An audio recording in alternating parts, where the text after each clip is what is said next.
Estão enxergando aí? Sim, professor. Tá, beleza. Maravilha. Bom, obviamente que em 1 hora e meia, não tem como nós repetirmos o módulo 1, que nós tivemos 16 horas quase para discutir. Então, eu tentei trazer de uma forma mais resumida e efetiva possível os pontos principais daquele módulo. E eu vou trazer isso em forma de regras. Então, hoje nós falaremos sobre o manejo de fraturas, da tomada de decisão. E isso nós vamos continuar falando nas próximas lives. Então, hoje é mais uma apresentação global, né? Uma ideia mais global da tomada de decisão. E eu trouxe isso em forma de regras. Regra número 1, uma das mais importantes de todas: nunca deixe de planejar. Nunca mais façam uma cirurgia ortopédica sem planejar antes. Então, nós discutimos lá naquele dia a importância do planejamento. O planejamento, ele traz várias vantagens.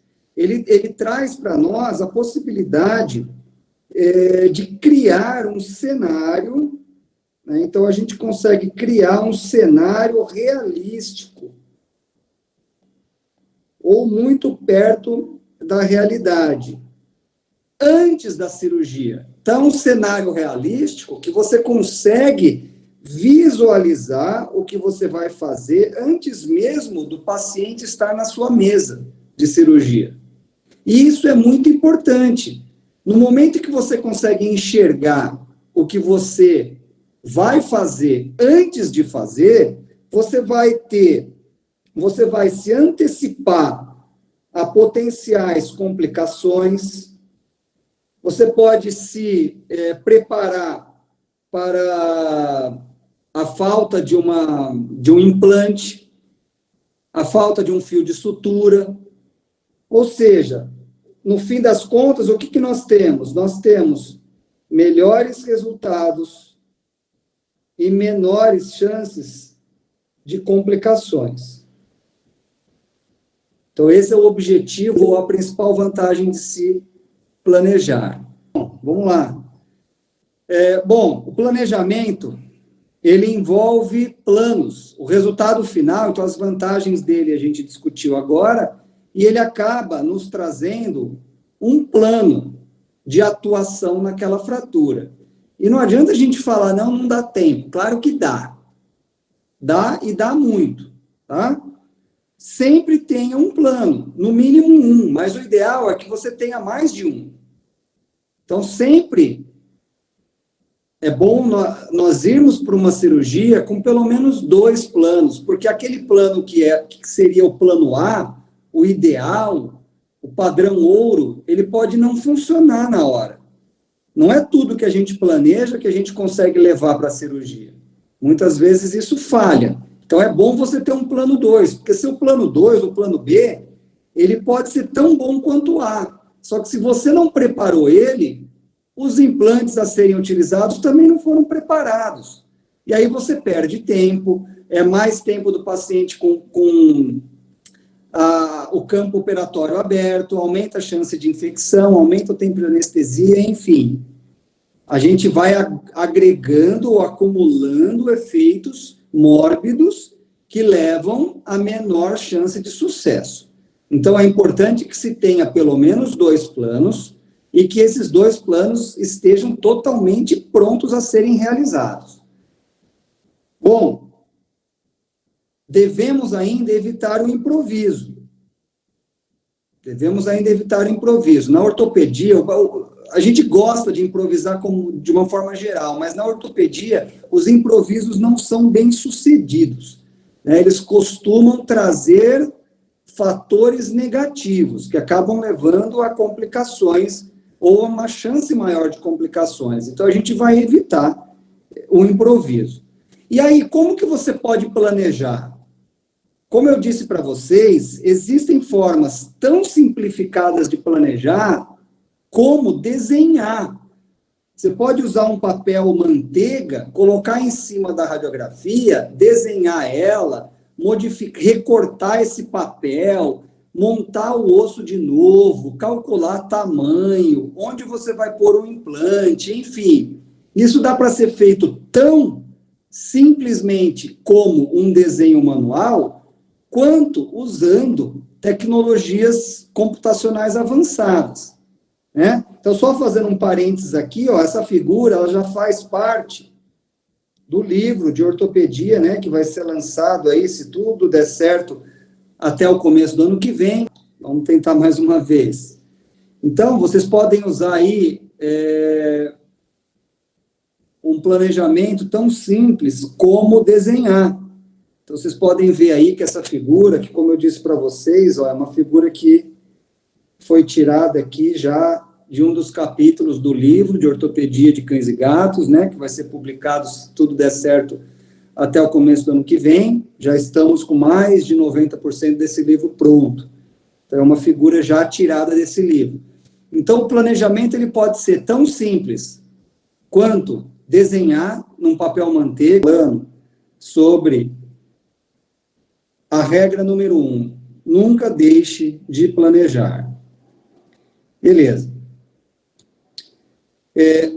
A gente tem que ter pelo menos 2 planos e estar preparado para mudar, por aquelas questões que a gente acabou de discutir. Então, nós vamos ter a possibilidade de planejar de uma forma tão simplificada quanto um desenho, né? Como vocês podem ver aí alguns exemplos, são todos exemplos do capítulo de planejamento que vai estar nesse livro. Então, vocês percebam que são desenhos com diferentes níveis de complexidade, mas desenhos super simplificados, né? Alguns um pouquinho mais elaborados, mas tudo possível de ser feito. Muito possível de ser feito, na verdade. Então, dá para fazer. E, por outro lado, você pode usar já outras ferramentas um pouquinho mais sofisticadas. É o caso aí de, por exemplo, um software de planejamento. Aqui eu estou dando o exemplo do VPOP, mas poderia ser outros softwares de planejamento. E existe ainda uma forma mais sofisticada ainda, que é usar tecnologias de impressão 3D, tomografia, enfim. É importante planejar. Nunca mais façam uma cirurgia ortopédica sem planejar. Se não tiver software, não tiver familiaridade com computador, use o desenho. Então, regra número 1, nunca faça uma cirurgia sem planejá-la antes. Regra número 2, nunca utilize apenas o raio-x para o planejamento ou para a tomada de decisão. Nunca use só o raio-x. É muito comum, vocês sabem disso, todos vocês fazem cirurgia volante ou na própria clínica, é muito comum nós recebermos o raio-x em uma única projeção para dar um orçamento ou para decidir o que vai fazer. Isso é a maior armadilha que pode existir na ortopedia. E se vocês estão no curso para se aprimorar, aprendam que não pode mais utilizar só a radiografia. Vamos dar alguns exemplos desse motivo. O primeiro deles é esse.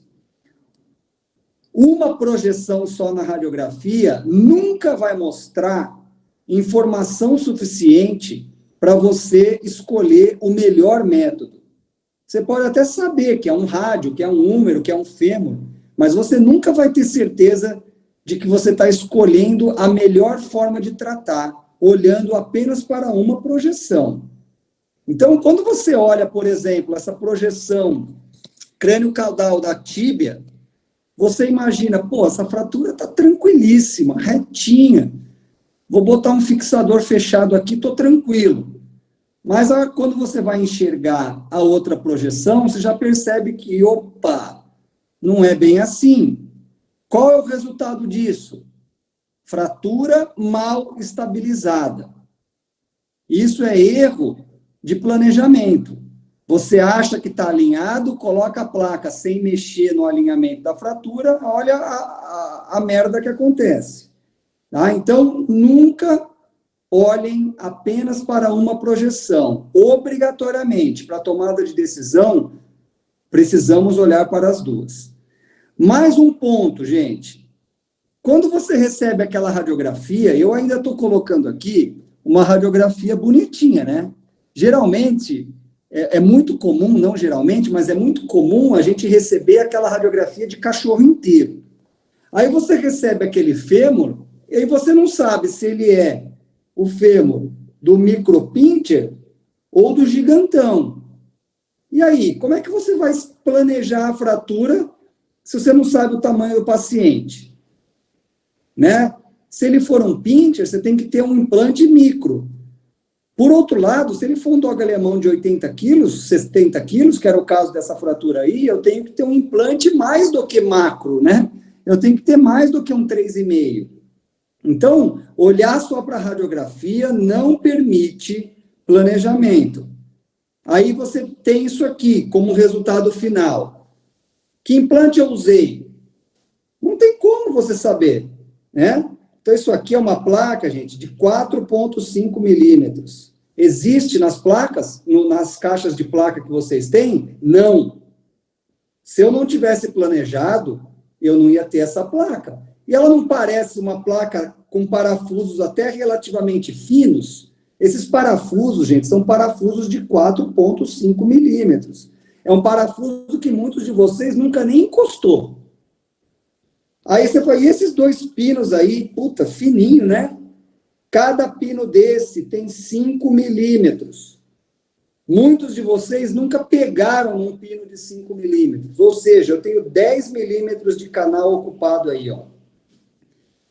Se eu não planejasse essa cirurgia antes de entrar, eu nunca ia ter um pino de 5, muito menos uma placa de 4,5 na mão. Tá? Então, olhar para o raio-x somente não é uma boa ideia. Porque, além de ter o risco de eu não estar enxergando o que realmente tem em termos de desvio, eu também não sei o tamanho. Terceiro ponto, a radiografia magnifica a imagem. Então, dependendo de qual distância o objeto se encontra da fonte de raio-x, eu vou ter um tamanho maior ou menor. É como se fosse uma sombra do objeto. Então, de acordo com essa distância, eu tenho um objeto que vai ser maior ou menor. Beleza. Eu ver um osso de 20 centímetros ou de 22 centímetros faz diferença? Claro que faz. Isso significa que se você usar um osso 1 centímetro mais curto do que ele realmente é, você vai escolher a placa 1 centímetro errada. E se você escolher uma placa 1 centímetro errada, pode significar uma cirurgia muito mal feita. Então, terceiro ponto que prova que o raio-x não pode ser avaliado sozinho. Muitas vezes ele não representa o que o osso realmente é. Aí você vai me perguntar, como é que eu resolvo isso? Fácil. Use um identificador de magnificação. Isso pode ser feito com uma esfera de diâmetro conhecido. O mais comum é a esfera de 1 polegada, que significa 2,54 milímetros de diâmetro. Se você sabe que essa esfera tem 2,54 milímetros de diâmetro, você tem condições de saber quantos por cento o raio-x está maior ou menor do que ele deveria. Obviamente, gente, que esse identificador de magnificação ele tem que estar na mesma altura e paralelo à estrutura alvo. Nesse caso, a estrutura alvo era o joelho. Então, essa esfera de 2,54 centímetros ou 25,4 milímetros, ela tem que estar na mesma altura do joelho, e o joelho tem que estar numa altura correta em relação à fonte do raio-x. Ah, professor, eu não tenho essa bola. Tem que ter essa bola. Custa de 100 a 500 reais hoje no mercado nacional. Por outro lado, você pode comprar uma esfera de rolamento que vende nas casas de rolamento, ela custa de 7 a 15 reais. Vocês vão encontrar essa esferinha aí. Você vai pedir uma esfera de 1 polegada. E depois, você pode comprar umas esponjinhas ou usar aquelas esponjinhas da escova de limpar a mão para cirurgia e colocar a esfera em cima das esponjinhas, até que ela fique na altura correta. Ou você constrói um bracinho flexível, compra na loja de R$ 1,99 por R$ 25 reais um braço flexível de celular, tá? Então, você com R$ 40 reais, você consegue fazer uma forma tupiniquim dessa esfera, tá? É bem tranquilo. Uma outra forma, mais barata ainda, é usar um pino de tamanho conhecido. Então, esse pedaço de pino aqui, ó, eu sei que ele tem 10 centímetros. Se eu sei que ele tem 10 centímetros e ele está posicionado na mesma altura e paralelamente à estrutura alvo, que nesse caso aqui é o rádio, eu tenho certeza que eu posso magnificar essa imagem. Se eu estou olhando para uma radiografia impressa, vai ser difícil de planejar. Se na radiografia impressa o pininho aí está com 10 centímetros, você está no céu. Se ele tiver com 11, você está fudido. Porque se ele está com 11 centímetros, significa que esse rádio está 10% maior do que ele é. Se ele tiver com 8,5 centímetros, significa que o rádio está 15% menor do que ele realmente é. Então, na hora de você pensar em mensurar coisas nesse raio-x, você vai sempre ter que aumentar uma porcentagem ou diminuir, por conta dessa magnificação.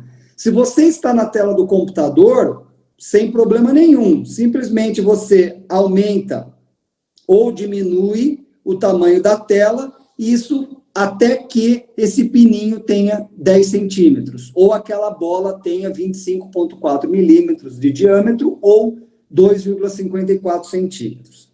Então, essa é a magnificação. Então, gente, regra número 2, nunca olhem apenas para o raio-x. Ele pode nos enganar quando só tem uma projeção, ele pode nos enganar em relação ao tamanho, e ele pode nos enganar também em relação à magnificação. Tudo tem saída. A gente já discutiu aí como fazer. Regra número 3. Nunca ou sempre utilize a avaliação multimodal para tomada de decisão. Do mesmo jeito que você nunca vai olhar só para o raio-x, a gente nunca vai olhar só para a mecânica, só para a linha de fratura. Então, sempre olharemos para 3 grandes ambientes. Os 2 principais são os ambientes mecânico e biológico, mas tem também um terceiro grupo, ou ambiente, que é o ambiente clínico. Esse ambiente clínico, ele também precisa ser considerado, mas hoje nós vamos nos ater a falar sobre questões mecânicas e biológicas, que são as que vão trazer, a maior chance de sucesso. Quando você une fatores mecânicos favoráveis com fatores biológicos favoráveis, você vai ter muito mais chance de sucesso comparado a quando você usa só a mecânica ou só a biologia como fator de referência. Então, regra número 3, sempre planejem ou tomem decisões com base em 2 ou 3 ambientes pré-definidos. Os 2 mais importantes, mecânico e biológico, mas tem o clínico também que pode influenciar. O que seria isso? O que seria olhar para os ambientes clínicos, mecânicos e biológicos? Vamos falar um pouquinho sobre os principais fatores mecânicos a serem considerados e os principais fatores biológicos. O primeiro fator mecânico são as forças. Então, toda e qualquer fratura está submetida a forças. Essas forças, elas atuam para deixar esses ossos desalinhados. E a técnica que nós vamos aplicar tem o objetivo de neutralizar as forças. Se você escolhe uma força que neutraliza apenas flexão, provavelmente você está perdendo em compressão, em rotação, em cisalhamento. Então, o ideal é que você escolha uma técnica que neutralize todas, ou pelo menos a maioria das forças. E ela não só deve neutralizar, como ela deve neutralizar de forma efetiva, e não simplesmente neutralizar. Não na aula de hoje, mas na próxima live, o José vai falar sobre as técnicas possíveis. Então, lá na aula, na próxima live, nós vamos ver como que cada uma das técnicas atua nessa questão de neutralizar forças. E vocês vão ver que nem todas neutralizam todas as forças, mas elas funcionam, desde que utilizadas de forma adequada. A primeira questão mecânica é das forças. E a segunda questão mecânica é sobre o strain. Então, nós tivemos lá naquele primeiro módulo a questão do strain, ou estudo do strain. O strain nada mais é do que você calcular a distância original do gap. Então, aqui eu tenho um gap que eu vou chamar de 1. Pode ser 1 milímetro, 1 centímetro, que seja. É um gap de valor 1. No momento em que as forças atuam, sejam elas forças de distração, forças de torção, forças de cisalhamento, enfim, forças atuam sobre osso. Quando essas forças atuam, e elas são decorrentes de contração muscular, da gravidade e do movimento, esse gap, que era de 1, ele pode aumentar. Esse aumento, que eu vou chamar aqui de X, ele vai determinar uma porcentagem de aumento em relação ao original. Então, o gap que era 1, agora a soma dele vai para 2. Como que eu calculo o strain? Se eu tinha 1 e o gap aumentou para 2, isso significa que aumentou 100%. Então, esse é meu strain. Esse cenário que eu mostrei para vocês é um cenário para uma fratura de linha simples. Quando eu tenho uma fratura cominutiva, que são os dois ossos de baixo, eu tenho um gap que originalmente ele tinha um tamanho de, vamos colocar aqui, 10, né? Você vê que a fratura cominutiva ela tem um gap muito maior. E aí, essas mesmas forças que atuam, ou que atuaram lá em cima, atuaram também nessa fratura, e esse gap que era de 10, ele foi para 11. Então, quanto que eu tive de aumento nessa fratura? 10%. Ou seja, fraturas de linha simples são muito mais sensíveis ao movimento do que as de linha cominutiva. Isso significa que, nas fraturas de linha simples, eu tenho que tomar cuidado, porque se eu usar uma estabilização flexível, esse gap vai se movimentar demais.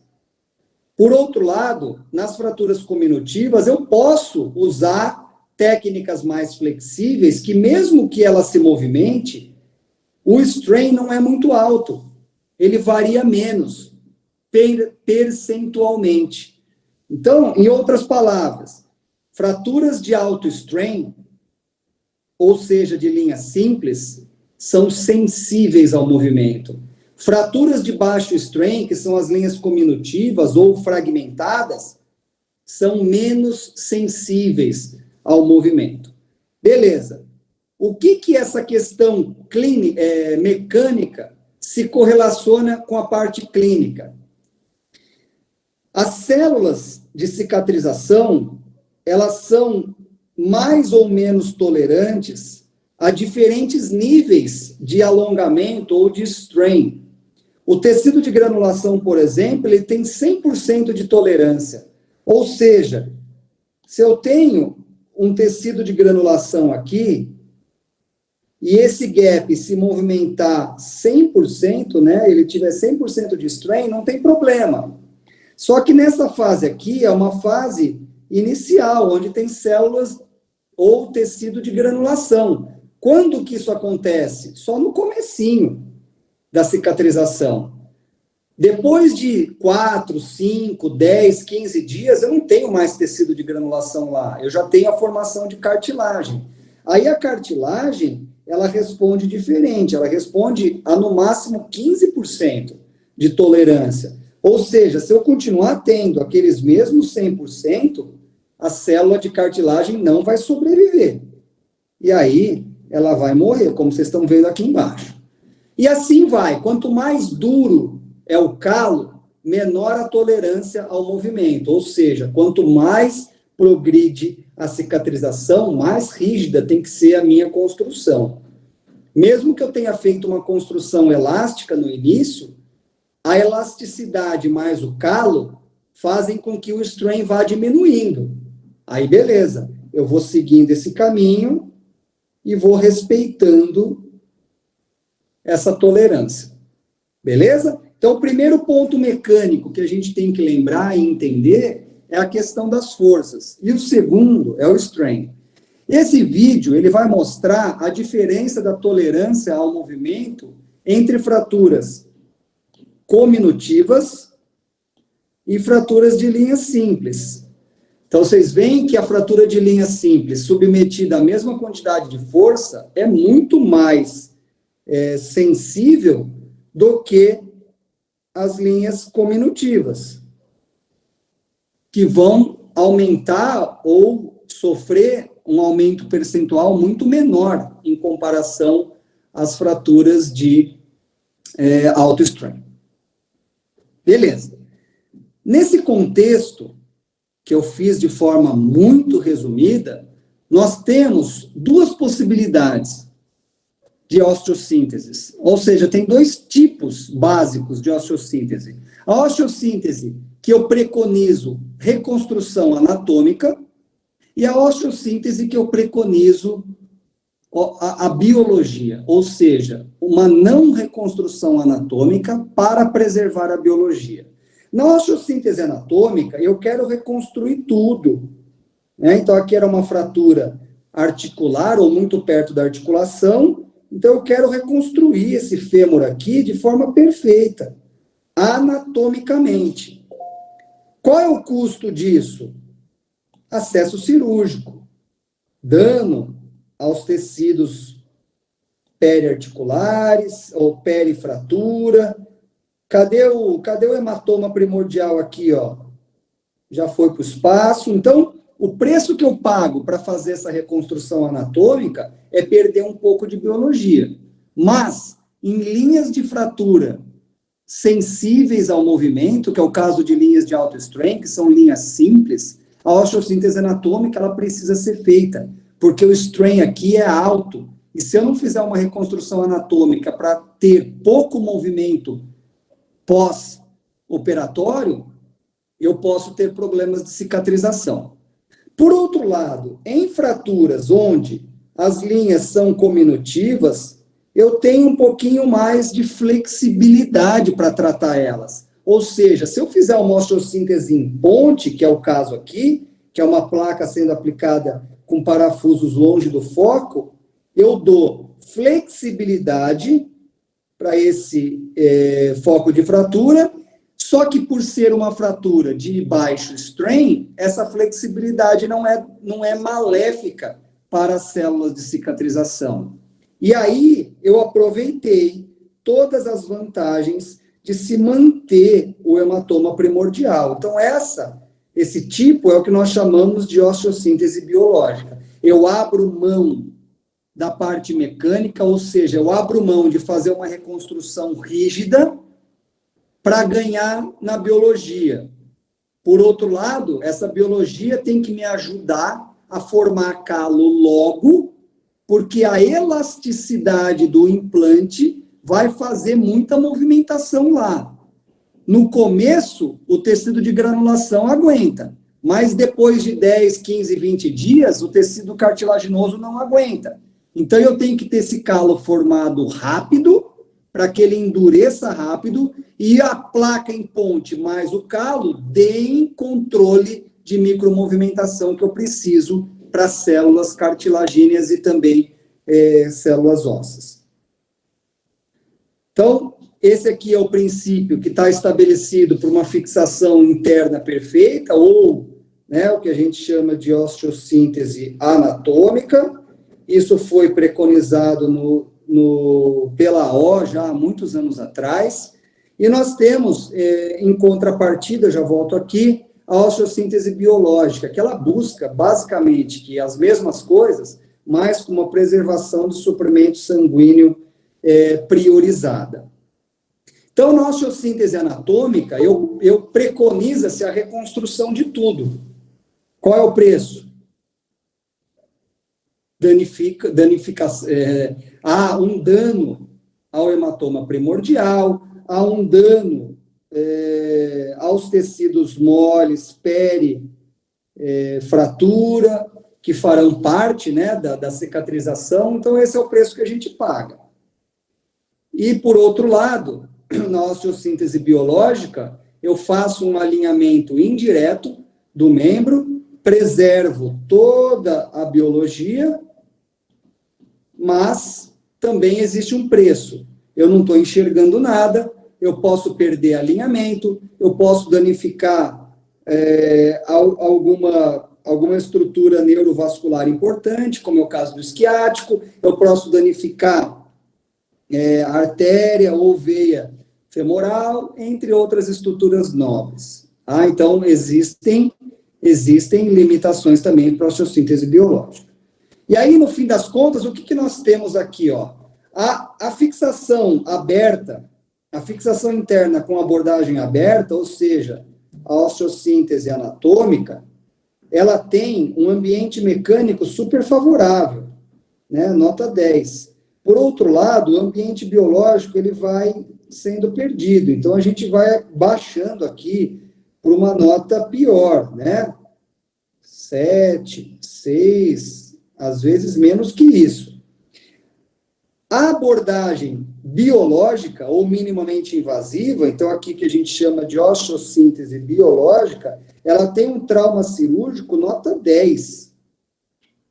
Porque, ou seja, eu não tenho nada de trauma cirúrgico. Por outro lado, o ambiente mecânico ele é prejudicado, porque eu tenho que fazer uma osteossíntese em ponte, que tem que ser estável o suficiente para controlar o micromovimento, a ponto do calo se formar rápido e eu recuperar estabilidade para as próximas fases da cicatrização. Então, aqui eu vou tendo uma nota mecânica um pouquinho pior.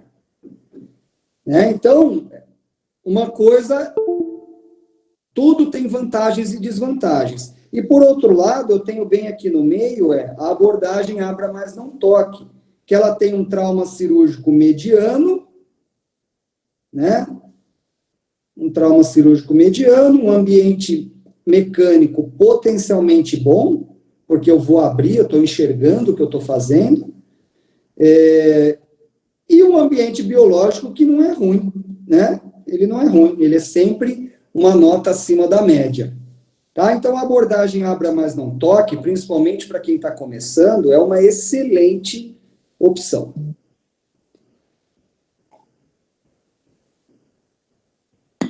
Regra número 4, que tem tudo a ver com o que eu acabei de falar. Evite, ao máximo, deixar impressões digitais. O que são impressões digitais? São as nossas mãos manipulando o foco da fratura. Não manipulem o foco da fratura. Então, optem pelas abordagens minimamente invasivas ou abra, mas não toque. Aí alguém pode me perguntar, professor, mas eu preciso abrir, é uma fratura de linha simples.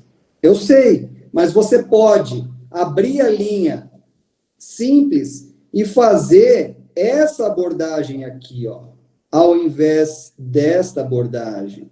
Então, não descasquem a banana, não coloquem as mãos e os pés e a barba e o cabelo tudo dentro do foco da fratura. Optem por abordagens menos invasivas, né? Os abra mais, não toque, ou, eventualmente, abordagem literalmente minimamente invasiva.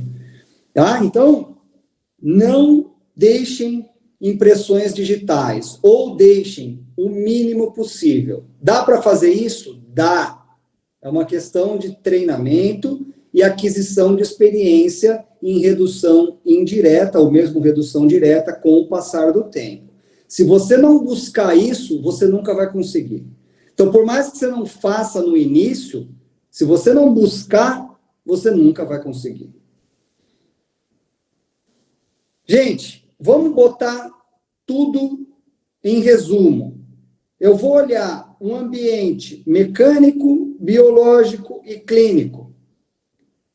Depois de estudar esses 3 ambientes, eu vou verificar quais técnicas estão disponíveis. Estar disponível significa eu ter o implante e saber usar. Não adianta você ter também e não saber usar. Então, eu tenho que ter um implante e tenho que saber usar. Se você quiser potencializar ainda mais a sua decisão, você vai incluir aqui a sua experiência usando ele. Porque, muitas vezes, o plano A é haste bloqueada. E o plano B é placa bloqueada. Esse é o plano A. E esse é o plano B. Entretanto, você é muito melhor fazendo placa bloqueada do que haste. Então, é melhor você escolher a placa, porque você é melhor colocando ela, do que você escolher a haste e colocar a haste mal colocada. Tá bom? Então, se nós formos resumir o que foi discutido hoje, eu preciso olhar para esses ambientes, planejar a reconstituição da minha fratura, vejo as técnicas que eu tenho disponível, aí sim eu estou pronto para ir para a cirurgia. Então, eu tenho aqui uma radiografia em 2 projeções.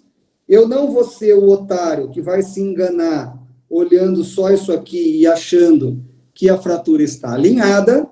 Eu também não vou ser o otário que vai pegar essa radiografia e achar que é um paciente de tamanho padrão. Então, vocês podem enxergar que existe aqui um identificador de magnificação ou um objeto de identificação de magnificação para eu escolher o implante correto. Tá? Então, eu sei que é um felino, eu sei que é um fêmur e que tem desvios, e sei também que tamanho esse fêmur é na realidade. Se eu quiser, e é mandatório isso, eu posso também ter o fêmur contralateral. Acabou passando batido lá no início, mas fazer a radiografia do contralateral é obrigatório. Porque por mais que você consiga, aqui nessa radiografia, medir essas distâncias, você nunca vai ter certeza absoluta de qual é o tamanho real desse fêmur inteiro. Então, ter o contralateral é importante. Beleza, gente. Quando vocês estiverem com tudo isso na mão, vocês estão aptos a tomar decisões, agora ortopedicamente falando. Qual é a primeira pergunta que você tem que fazer diante do que nós estudamos hoje? Eu sou capaz de reduzir essa fratura, sim ou não? Quando você responde sim, eu sou capaz, provavelmente você está enxergando uma fratura de linha simples. Porque as fraturas de linha simples, elas são mais passíveis de redução anatômica. As de linhas complexas, não. Então, se essa fratura é uma fratura de linha simples, e ela é uma oblíqua longa, ou oblíqua média, vamos dizer assim, minha resposta vai ser sim, eu consigo reduzir. Então, a primeira pergunta que você tem que fazer é essa: eu consigo reduzir essa fratura, sim ou não? Se você respondeu sim, obrigatoriamente, você vai ter que responder uma outra pergunta. Vocês devem lembrar da minha aula. Eu devo reduzir? Por que você tem que fazer essa pergunta? Se você responder que sim, ou seja, que você deve, significa que você vai pôr a mão ali para reduzir. Uma vez que você pôs a mão para reduzir e não conseguiu reduzir, você vai querer voltar para cá. No devo, eu devia ter falado não. Porque se eu falasse não, eu não ia pôr a mão na fratura. Eu ia fazer um abra mais não toque, com redução indireta, sem colocar a mão, porque eu não vou conseguir reduzir. Só que, uma vez que você já respondeu sim, já era, bicho. Uma vez que você já respondeu sim, você já pôs a mão. Então, primeiro, pergunte se deve ou se não deve. Depois que você respondeu se deve, aí beleza, você vai para a cirurgia. E quando você achar que não deve, o caminho é outro. A gente já discute esse outro caminho. Maravilha. Então, vocês responderam, todos nós respondemos que sim, eu devo reduzir. Maravilha. Agora vem uma terceira pergunta. Eu consigo manter isso reduzido? A resposta é, eu tenho que conseguir. Então, é mais importante do que se eu consigo ou não, é como eu vou manter. Então, você tem que responder como que você vai manter. Então, você vai reduzir isso anatomicamente, escolher um implante que traga redução anatômica e compressão interfragmentária e, obviamente, estabilização rígida. Maravilha. É isso que você vai fazer. Então, consigo reduzir? Sim. Consigo manter? Sim. Como que eu vou controlar essa movimentação interfragmentária? Com uma redução anatômica mais compressão interfragmentária, o que vai me dar uma estabilização rígida. Então, essa é a resposta da minha terceira. Como que eu vou controlar? Com uma redução anatômica, mais compressão interfragmentária e estabilização rígida. Como que eu faço isso nessa fratura? Assunto para live, para a próxima live. Mas já vamos adiantar. Como é que eu faço isso numa linha de fratura oblíqua, curta, média ou longa? Parafusos interfragmentários compressivos associados a uma placa em função de neutralização. Lembre que a função de neutralização, ela tem parafusos próximos ao foco e longe do foco.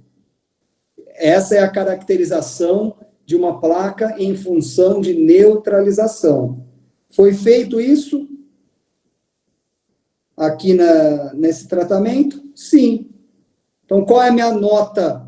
Qual é a minha nota mecânica? Então, na avaliação mecânica, qual é a minha nota? Nota 10. E na avaliação biológica, qual é a minha nota? Não sei. Depende. Se você fez um abra mais não toque, a sua nota pode ser 8. Se você fez uma abordagem aberta, a sua nota vai cair para 5 ou menos.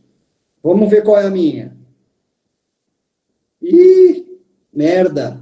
Minha nota é menor que 5, porque eu descasquei a banana, tá? Então, esse é o custo de uma abordagem anatômica. Tá para fazer diferente? Claro que dá. É só uma questão de treinamento e experiência. Por outro lado, nós temos um cenário diferente aqui. Então, nesse cenário, eu pergunto, consigo reduzir? É uma fratura cominutiva. Então, a minha resposta tende a ser não. Quando minha resposta é não, significa que eu estou diante de fraturas cominutivas, ou fraturas não cominutivas, mas elas são complexas, ou difíceis de serem reduzidas. Ou ainda, eu não quero reduzir, eu prefiro responder não. Quando que você vai responder não? Quando você quiser, de forma proposital, usar uma osteossíntese minimamente invasiva. Então, a tendência aqui de uma fratura cominutiva, ou múltipla, ou complexa, é responder não para essa primeira pergunta. Se a resposta é não, a osteossíntese tende a ser biológica e não anatômica. Então, como eu não consigo reduzir, o que eu quero aqui é colocar esses fragmentos no lugar, trazer um alinhamento geral para o membro e realizar uma estabilização mais elástica. Então, aqui a gente vai buscar elasticidade. Por que que eu posso buscar elasticidade? Porque essa fratura é uma fratura de baixo strain. E fraturas de baixo strain são menos sensíveis à movimentação. Isso significa que, se eu coloco uma estabilização em ponte, que é elástica, e no começo vai deixar movimentar 100%, o tecido de granulação aguenta. Só que o calo vai se formar mais rápido porque eu preservei a biologia. Então, daqui 10 dias, o conjunto calo mais ponte vai me dar 25% de strain, e não mais 100%. Então, eu vou diminuindo o strain aos poucos. Por isso que eu posso ser elástico nesse momento. Então, a resposta foi não. Eu vou buscar uma osteossíntese mais elástica, uma osteossíntese mais biológica. Então, a primeira pergunta era se eu consigo reduzir. A segunda é como que eu vou manter? Como que eu mantenho esses fragmentos em posição? Com uma osteossíntese do tipo ponte. Ela pode ser feita com placa, com fixador, com haste, até com tala, mas é uma estabilização em forma de ponte. E como é que eu vou controlar essa movimentação interfragmentária? Justamente com flexibilidade. Aí vocês me perguntam, professor, quanto de flexibilidade? Não sei. Então, isso é a pergunta mais difícil de se fazer. Se você coloca muito parafuso, você diminui a flexibilidade. Você põe pouco parafuso, você aumenta.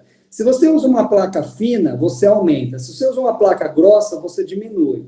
Então, a gente pode ir brincando com os implantes para trazer mais ou menos flexibilidade. Quanto eu preciso? Não sei. Precisamos de experiência para poder determinar qual é a melhor forma de se controlar a micromovimentação.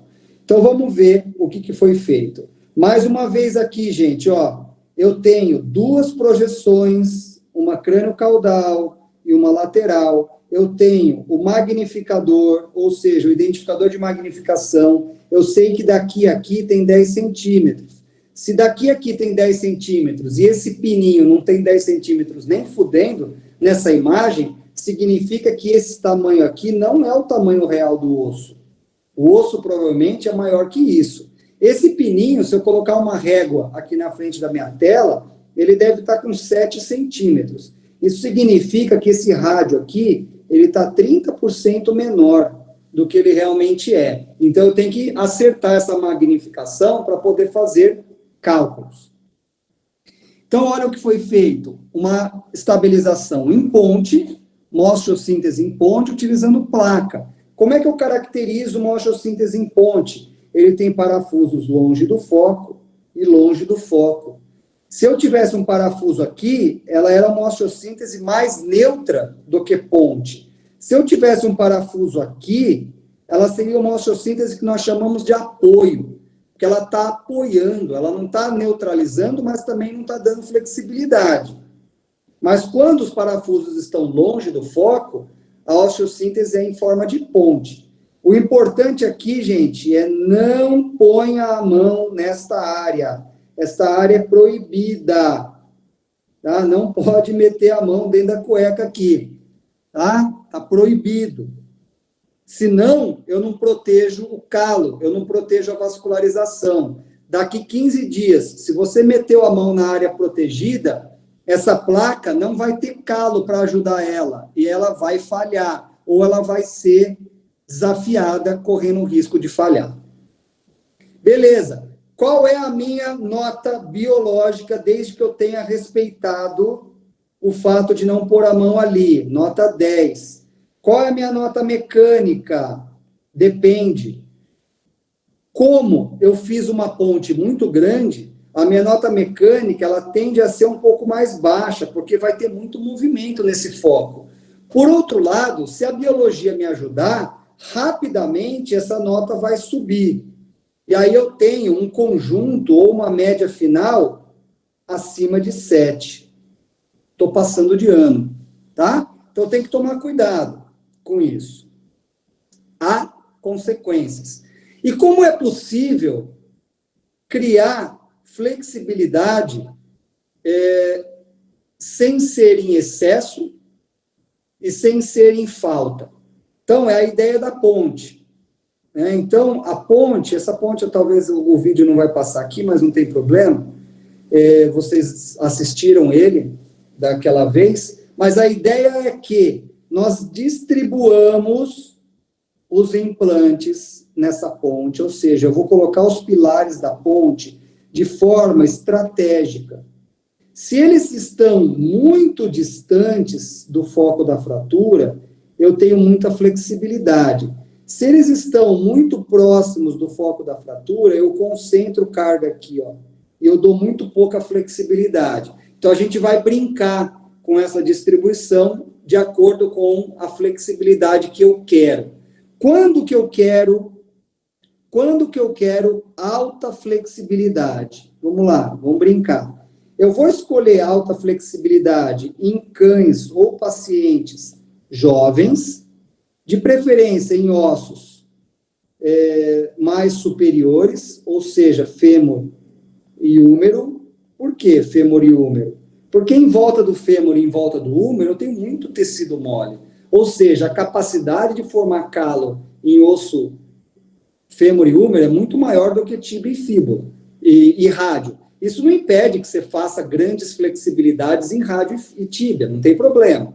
Mas você tem que tomar um pouquinho mais de cuidado. Então, você quer bastante flexibilidade em pacientes jovens, ossos superiores, fraturas recentes e que não tenham tanto trauma.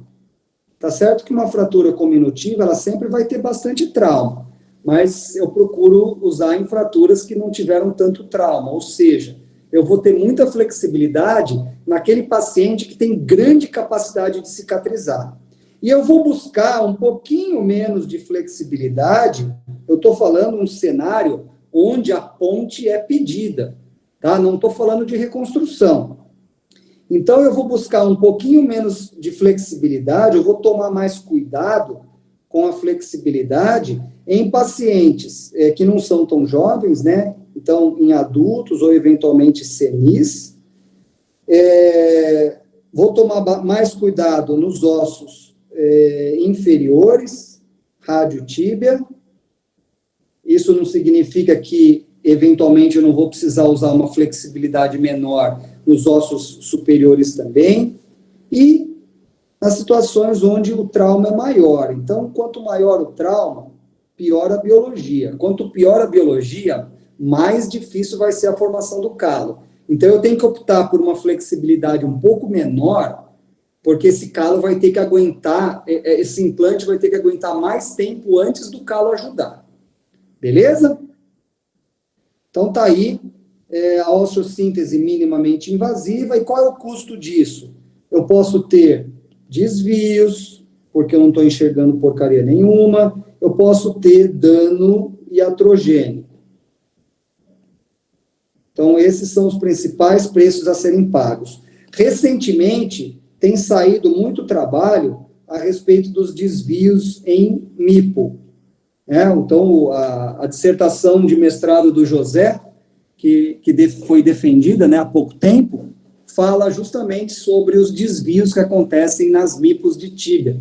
Mas esses desvios podem acontecer em várias osteossínteses minimamente invasivas. Então, há preço a se pagar na osteossíntese biológica. Gente, o que nós podemos concluir com essa primeira live, ou esse primeiro aquecimento? Planejar é fundamental para tomar decisões, que é fundamental para o sucesso. Tá? Então, nunca deixem de planejar.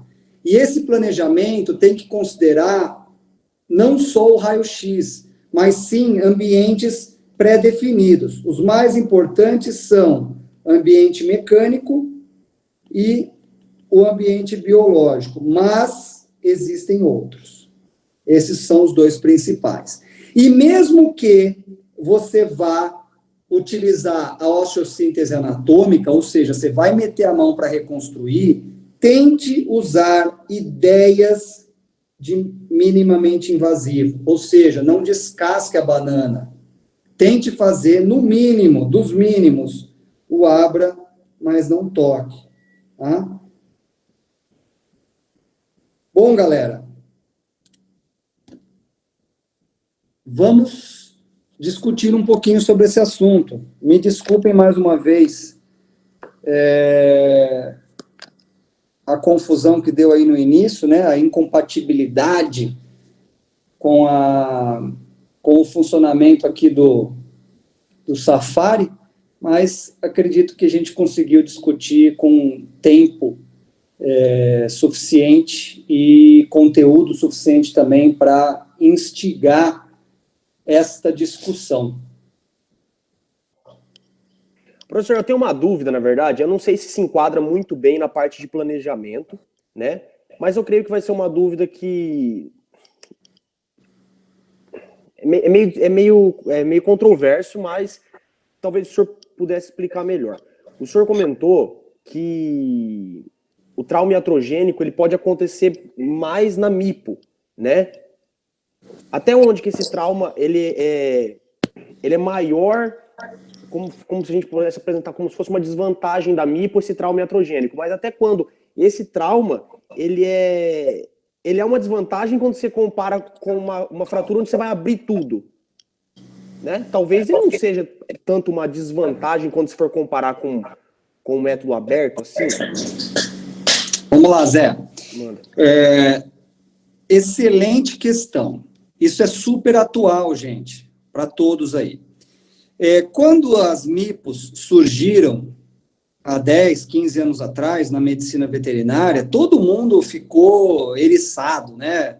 Todo mundo ficou empolgado, tarado pela MIPO. Foi o nosso caso, né? Começamos a fazer lá no início lá para 2011, 2012, a gente já estava fazendo as nossas primeiras MIPOs.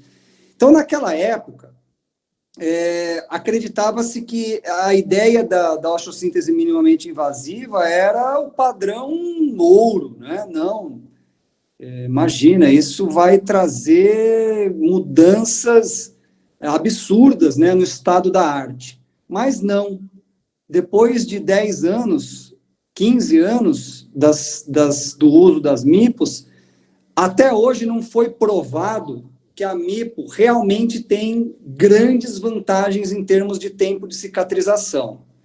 Parece que é melhor, mas ainda não há evidência suficiente para dizer, você faz o OBNT ou MIPO, a MIPO vai ser melhor? Não é prova disso. Ao mesmo tempo que, nos últimos anos, os últimos 5 ou 6 anos, começou a aparecer alguns probleminhas nas osteossínteses minimamente invasivas. Um deles é o que você estudou. Quantos por cento das MIPOs de tíbia que você estudou tiveram pelo menos algum grau de desvio? Dependendo do plano, professor, teve muito desvio. Quase 100%. 100%. Então, isso não é uma exclusividade da Unesp de Jaboticabal. Com certeza. Se você estudar ou ler os artigos realizados pelos caras mais famosos do mundo, eles também tiveram desvios.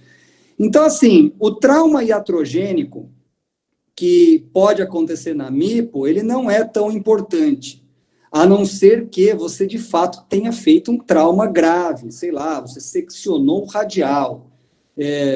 Aí vai ser desastroso. Mas isso não tem sido relatado. O grande problema das minimamente invasivas, na minha opinião, são os desvios, que acontecem mesmo usando a fluoroscopia.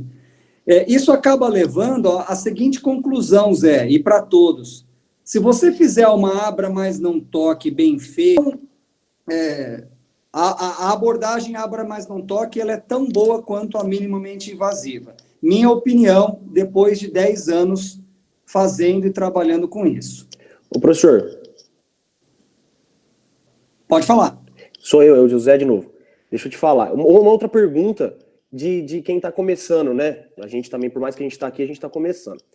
Vamos lá. No meu planejamento, né, fazendo toda a mensuração, né, da radiografia, no tamanho certinho, tudo bem, A gente obteve lá um parafuso de 20 milímetros, né? 18, 20 milímetros.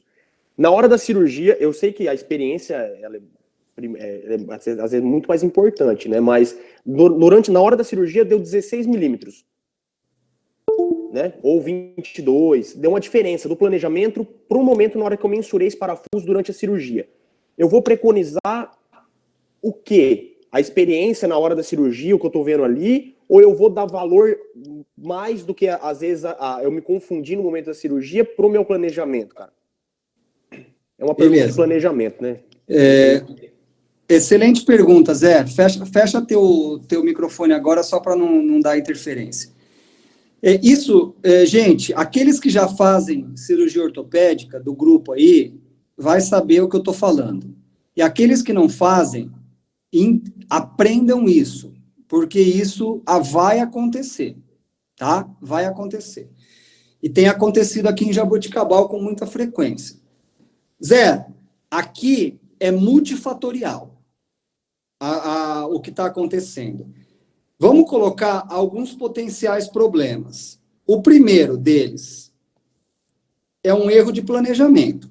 Então, pode ser que a magnificação que você está usando esteja errada.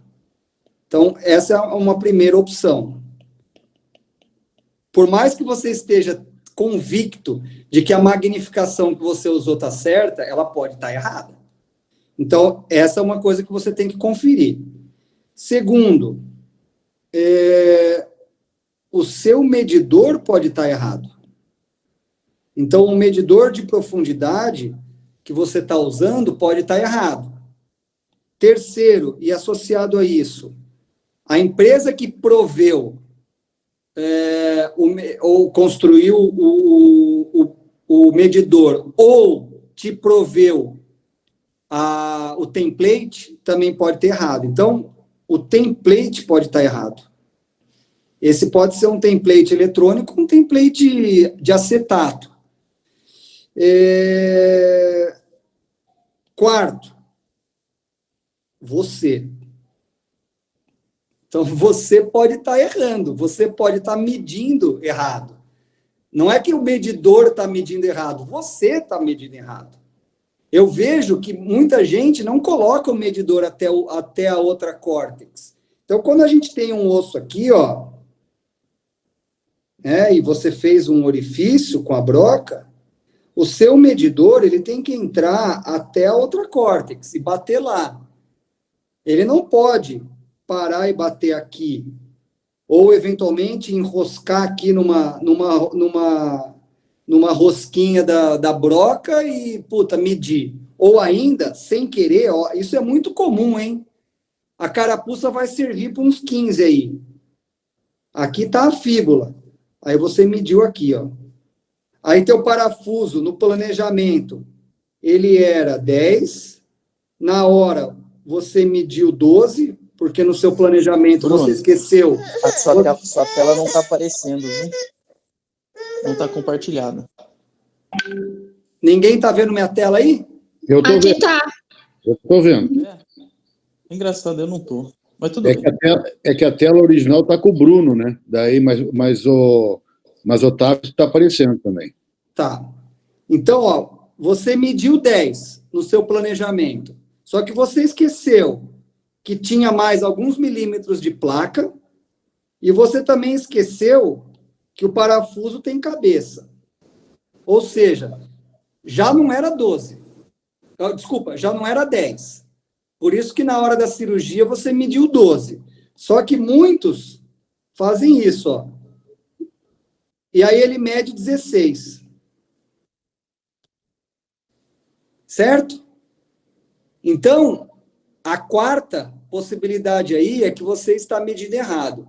Então, veja bem, existem 500 possibilidades de responder a tua pergunta. Eu só dei 4 aqui, mas a gente poderia pôr umas 10 chances ou possibilidades de por que o planejamento não bateu com o que realmente aconteceu. A radiografia podia estar magnificada errada, o template pode estar magnificado errado, e assim vai. tá? E assim vai. Como que eu posso resolver na hora para responder a tua pergunta? Então, lógico, você tem várias referências. A primeira referência que você tem é o seu planejamento. Então, no teu planejamento, estava 10. Na hora, você mediu 12.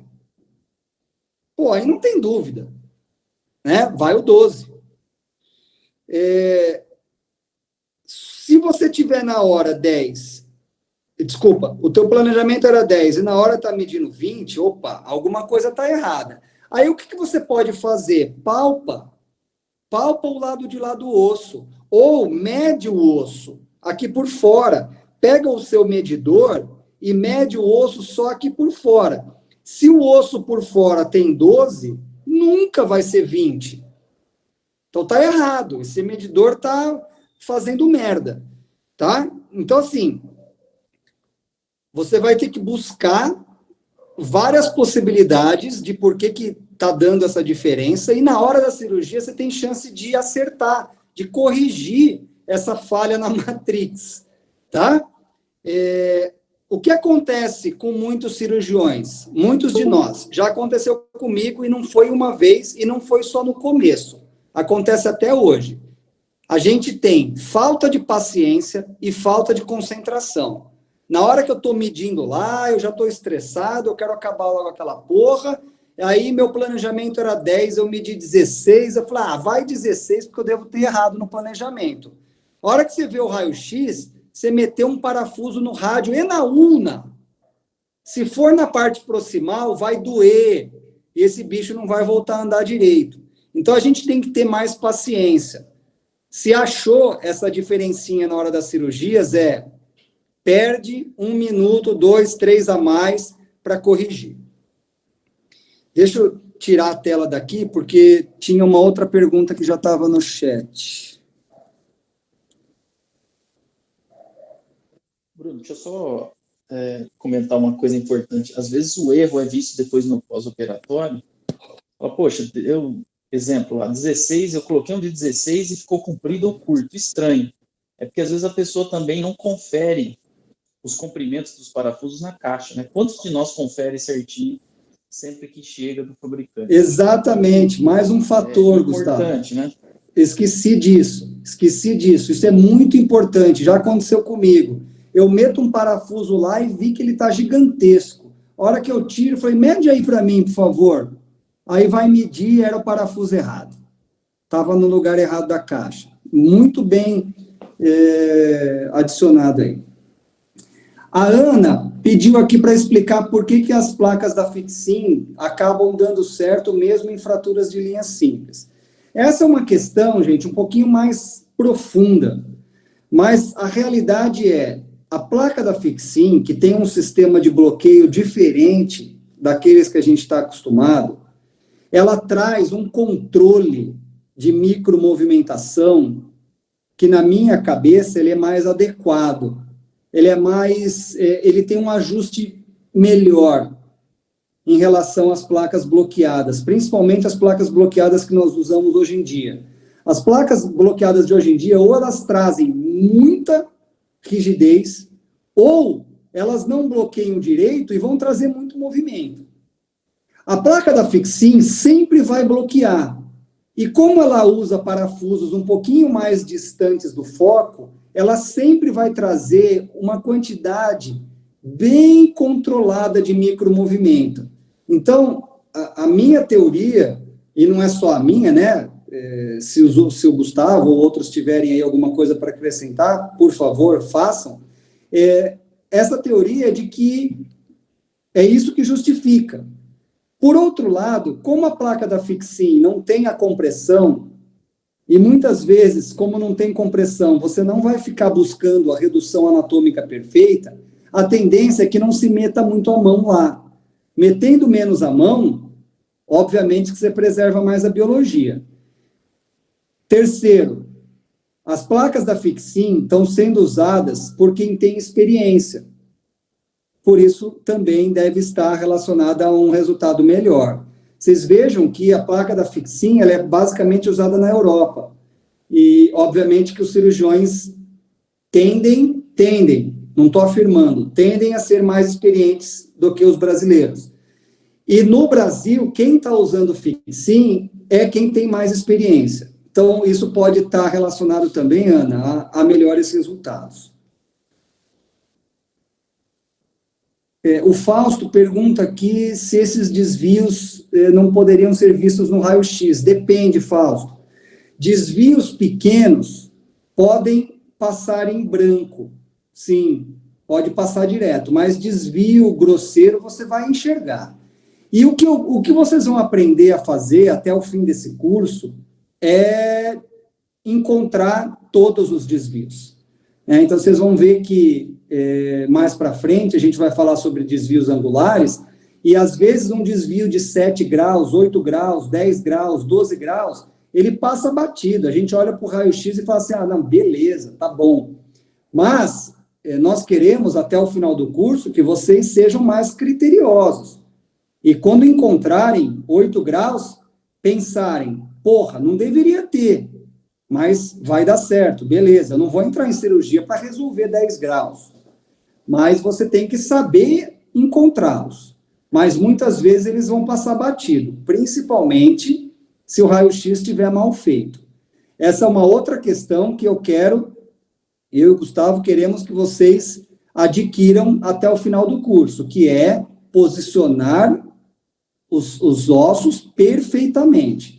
Então, a gente tem que passar a fazer dessa forma, conforme a gente vai aprimorando dentro da ortopedia. Amanda, se eventualmente essa falha é vista só no pós-operatório, qual o protocolo a se fazer? Outra intervenção? Depende, Amanda. De novo, se você acha um desvio de 10 graus, até mais que isso, e você considera que o alinhamento das articulações não está prejudicado, não necessariamente você precisa voltar para a cirurgia. Agora, temos que ser super resistentes à nossa vontade de não abrir de novo. Então, quando você encontra algo que você acha que você tem que abrir, significa que tem que abrir. Porque, assim, a vontade do cirurgião é sempre, não, vamos deixar para ver o que vai acontecer. Gente, 10 graus, 15 graus de desvio em articulações que seguem alinhadas, realmente não vai dar nada. Mas um parafuso na articulação vai dar merda. Um parafuso proximal do rádio pode ser que dê merda. Uma fratura com um desvio muito grotesco vai dar merda. Um parafuso que ficou numa casquelinha do osso e era o único naquele fragmento, vai dar merda. Um pino intramedular que ficou muito curto, vai dar merda. Ele vai sair, ele vai migrar. Então, assim, depende muito, Amanda, tá? Mas o que eu queria que vocês entendessem se você acha que precisa voltar, provavelmente é porque precisa. Porque inconscientemente, nos 10 graus, sua cabeça já vai direto falar, não, tá bom. Se o parafuso está pertinho da articulação, mas não entrou nela, automaticamente sua cabeça vai falar, não, tá bom. Se a sua mente está te dizendo, talvez precise, é porque realmente precisa.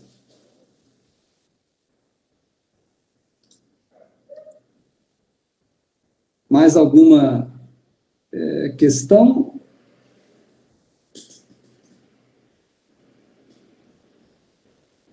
Não?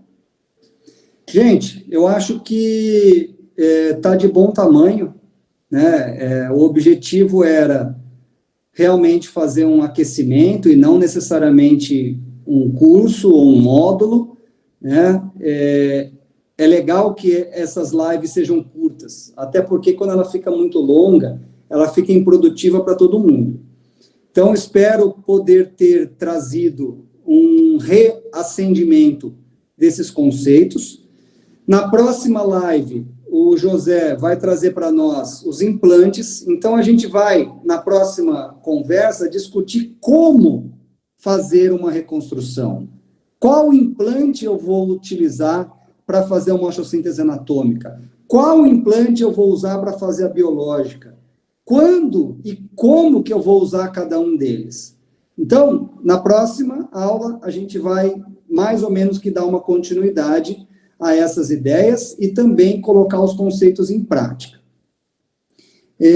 Se continuarem com dúvidas, ou aqueles que assistirem o vídeo depois, que eu sei que muitos vão fazer isso, mandem no WhatsApp as dúvidas, tanto no grupo, para que todos possam opinar, quanto para mim, se preferirem, no particular, caso eu não responda lá no grupo. Beleza?